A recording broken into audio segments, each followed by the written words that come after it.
Salut à tous les amis, j'espère que vous allez bien. On se retrouve ce dimanche 10 mai 2026, jour de Classico, jour peut-être de titre de champion d'Espagne pour le FC Barcelone. Ce soir 21h, match entre le Barça et le Real Madrid.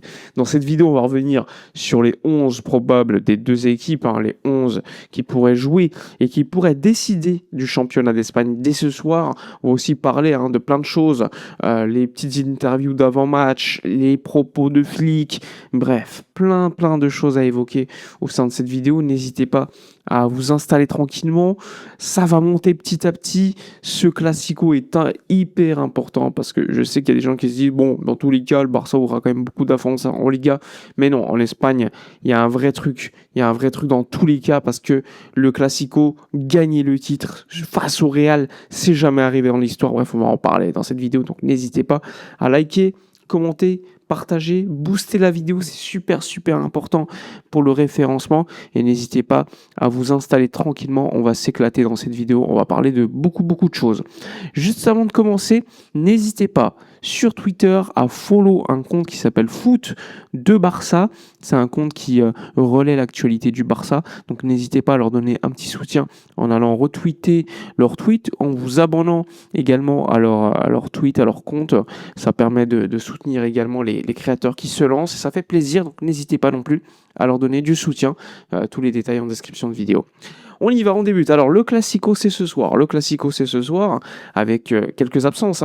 Côté Barça, il n'y aura pas Lamine Yamal, il n'y aura pas non plus Andreas Christensen qui s'est quand même entraîné avec le groupe. Christensen est en vie, c'est quand même une information assez importante. Côté Barça, le 11, il est très simple. Il y a des journaux qui t'évoquent un 11 avec Rashford à droite, d'autres 11 journaux qui t'expliquent qu'à droite, ce ne sera pas Rashford, mais Rooney Bardghji. C'est la seule différence sur les différents 11 des différents médias. Pour faire simple, Joan Garcia au but, défense centrale Cubarsí, Gérard Martin, à gauche Cancelo, à droite Koundé, Pedri associé à Gavi au milieu de terrain, donc pas de Frenkie de Jong selon les différents médias.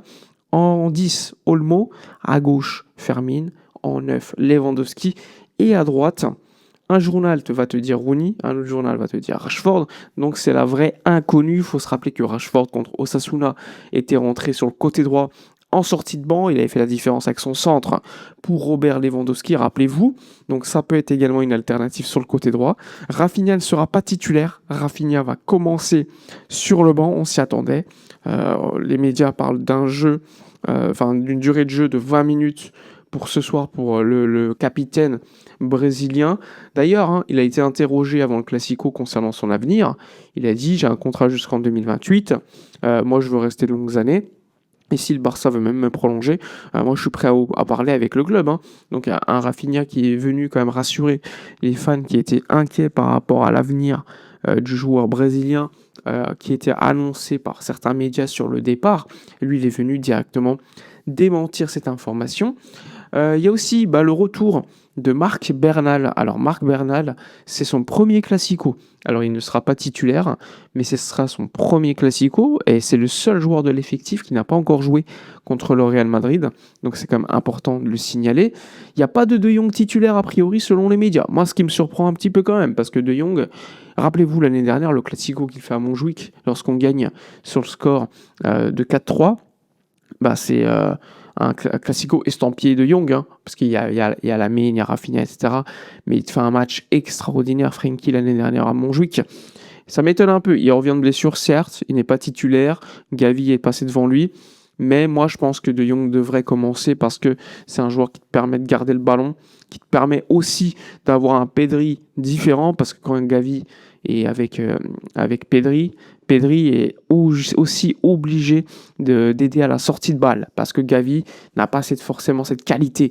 Il a d'autres qualités, il peut le faire, mais c'est pas sa qualité première.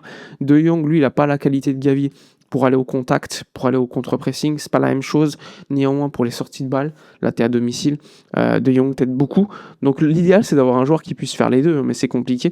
Donc, moi, personnellement, j'aurais quand même mis De Jong associé à Pedri, mais on verra. On verra, en tout cas, les différents médias annoncent plutôt la présence de Gavi associé à Pedri.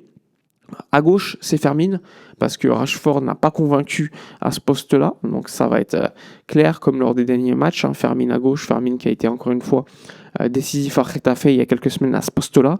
Et évidemment, en neuf, il y aurait pu avoir le débat. Franchement, en neuf, entre Ferran Torres et Lewandowski, moi perso, j'aurais été plutôt Ferran. Parce que j'estime que Ferran est meilleur pour s'associer face à des matchs où tu as des défenseurs centraux qui peuvent te déranger. Je pense que contre l'Atlético, par exemple, au Rayo Metropolitano à l'extérieur en Ligue des Champions, j'avais beaucoup aimé le match de Ferran. Je pense que dans des contextes comme ça, c'est idéal d'avoir un mec qui puisse s'associer avec ses coéquipiers, ce qui n'est pas forcément le point fort aujourd'hui d'un Lewandowski. Lewandowski, il a d'autres points forts. Il va s'occuper de la défense centrale et évidemment les Rudiger, les Huysen ou un autre, ça peut être intéressant d'avoir un mec fixe qui puisse s'en occuper.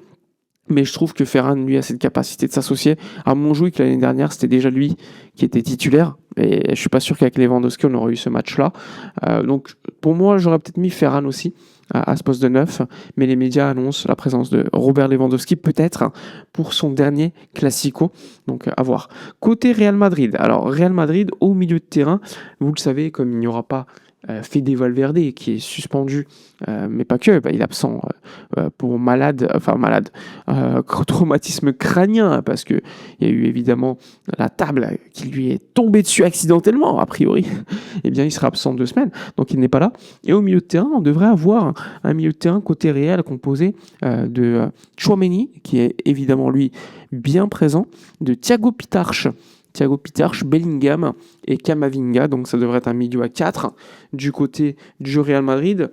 Et ensuite, devant Vinicius, peut-être Brahim. Mbappé n'est pas annoncé titulaire par certains médias, parce qu'ils estiment qu'il revient de blessure et de le voir titularisé directement, ce serait un petit peu risqué avant la Coupe du Monde. Donc à voir, mais en tout cas certains médias annoncent plutôt Brahim et Vinicius. Et derrière, ce sera Fran Garcia à gauche, puisque Ferland Mendy est blessé. Carreras, eh bien, il n'a plus du tout de légitimité pour Arbeloa. Et en défense centrale, Rudiger Huysen, à droite Trent. Et au but, le retour de Thibaut Courtois, qui est de retour côté Real Madrid là aussi. Alors, évidemment, quand tu vois les 11 des deux équipes, c'est pas la folie, on va pas se mentir.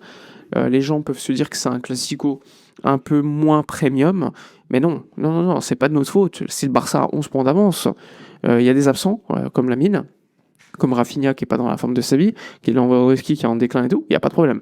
Mais c'est pas notre problème si le Real Madrid est dans une situation compliquée. Nous, ce qu'on veut, c'est gagner. On veut gagner le Classico, et Flick l'a expliqué. Il n'y a pas de match nul qui tienne. Là, le Barça veut chercher la victoire, veut chercher le titre, veut célébrer sur la tête du Real Madrid. D'ailleurs, je le rappelle ce soir, avant-match en live. Et si à titre, on fera un avant-match, un après-match en live aussi, avec la télévision catalane. On va checker un petit peu tout ce qui se passe avec les célébrations à Plaça Catalunya. Bref, on sera là, on sera évidemment là, en live sur Twitch et sur YouTube. Donc n'hésitez pas à vous abonner dans l'espace description de cette vidéo, il y a tous les détails. Bref, ça va être un classico de folie, ça va être un classico incroyable en Espagne. Ils vont prendre évidemment le live assez tôt. 400, je crois qu'il y a 650 journalistes accrédités pour le match. C'est un record, vous imaginez, quasiment 650 personnes juste pour couvrir le match au Spotify Camp Nou. C'est du jamais vu. C'est un match évidemment suivi partout dans le monde, mais quand même, et donc forcément il y a quand même une attente assez élevée. C'est pas une attente extraordinaire parce que le championnat n'est pas serré, mais c'est pas notre faute si on a fait un championnat incroyable. Mais bon, ça reste un classico. Gavi l'a dit, hein. Nous on a fait une saison incroyable, on va peut-être gagner le doublé sur 3 titres nationaux. On n'a pas gagné la Ligue des Champions, mais la Ligue des Champions, il ne faut pas devenir obnubilé par la Ligue des Champions. Ça reste qu'une équipe par an qui la gagne, et c'est pas forcément représentatif du bon travail que tu peux faire. Il ne faut pas devenir complètement dingue et matrixé par la LDC. Elle va venir quand elle va venir. C'est ce qu'il a dit en gros. Et franchement, je suis pas en désaccord avec lui, totalement. Même si je pense qu'il faut quand même aller la chercher. Je trouve que c'est un discours plutôt tranquillisant, qui met moins de pression. Et quand tu as moins de pression, tu vas la chercher, à l'instar d'un club comme le PSG, qui se mettait tout le temps la pression. Il faut la LDC. Et à un moment donné, ils se sont dit, bon, calmons-nous, ça reste un objectif, mais il faut pas tout miser sur ça. Et ils l'ont eu. Donc ça aussi, c'est un travail également mental à faire et du côté du Barça. Voilà pour la vidéo de la journée. On y va ce soir, je le rappelle, à 1h30 avant le Classico. 19h30, on sera en live sur Twitch.